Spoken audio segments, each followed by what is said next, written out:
જય શ્રી કૃષ્ણ। આ સ્પ્લેન્ડર આવ્યું છે અમારી પાસે એન્જિન બનાવવા માટે। આ સ્પ્લેન્ડર અમારી રીલ્સ જોઈ અને ખોલવડથી ચેક આવી છે તો મેં આનું આખું એન્જિન ખોલી નાખ્યું છે। તમે જુઓ આખું એન્જિન ખુલી ગયું છે અને આ ગાડીમાં એન્જિનની અંદર આ બે મેઇન ચેમ્બર છે, આ ક્લચ કવર છે, આ પછી આ મેગ્નેટ કવર છે અને આ એન્જિનનો બધો સામાન છે।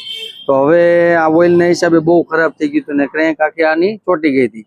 હવે અમે આને કેમિકલથી એકદમ વોશ કરશું અને વોશ કરીને તમને ફિટિંગ વખતે બતાવશું કે કેટલું ક્લીન થાય છે। ઓકે, તો તમે જુઓ કે જે અમે સ્પ્લેન્ડરનું એન્જિન ખોલ્યું હતું ને કેમિકલથી એકદમ વોશ કરી નાખ્યું છે। આ ક્લચ કવર છે, આ એકદમ કેમિકલથી વોશ થઈ ગયું છે।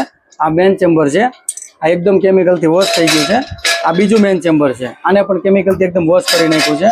આ હેડ છે અને આ છે મેગ્નેટ કવર, આને પણ કેમિકલથી વોશ કરી નાખ્યું છે। આ એન્જિનનો બધો સામાન છે, આ ક્રેન્ક લેથમાંથી આવી ગઈ છે અને નટબોલ ને ક્લચ ને આ ગિયર ને બધું કેમિકલથી વોશ કરી નાખ્યું છે અને બધું જેન્યુઅન સામાન લઈ લીધું। અત્યારે આ પેકિંગ સેટ છે, આ પિસ્ટન છે, ક્લચ પ્લેટ, પ્રેશર પ્લેટ છે, ગિયરનો એક ફોર્ક નાખવાનો છે, ક્રેન્કના બેરિંગ છે, પછી ગિયરના બેરિંગ છે, ઓઇલ સીલ કિટ છે, ટાઈમિંગ ચેન કિટ છે, પ્લગ છે, એનજીકેનો આ બધું જેન્યુઅન સામાન લઈ લીધો છે। તો આવી રીતે એન્જિન ક્લીન થઈ ગયું હોય અને જેન્યુઅન સામાન હોય ને તો બનાવવાની કંઈક મજા જ અલગ આવે છે। તો હવે અમે આને મસ્ત રીતે ફિટિંગ કરશું, જેના હિસાબે એન્જિન આખું એકદમ સાયલેન્ટ થઈ જશે।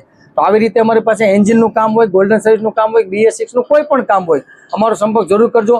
પણ સંપર્ક કરવા માટે ખાસ અમારે બુકિંગ સિસ્ટમ ચાલુ છે, તો પહેલાં બુકિંગ કરાવવું પડશે, પછી વારો આવે ત્યારે એક દિવસ મૂકવાનું થાય છે। તો આવી રીતે અમારા પેજને નવા અપડેટ જોવા માટે અમારા પેજને લાઇક કરો, શેર કરો, ફોલો કરો ને સબસ્ક્રાઇબ કરજો। જય શ્રી કૃષ્ણ।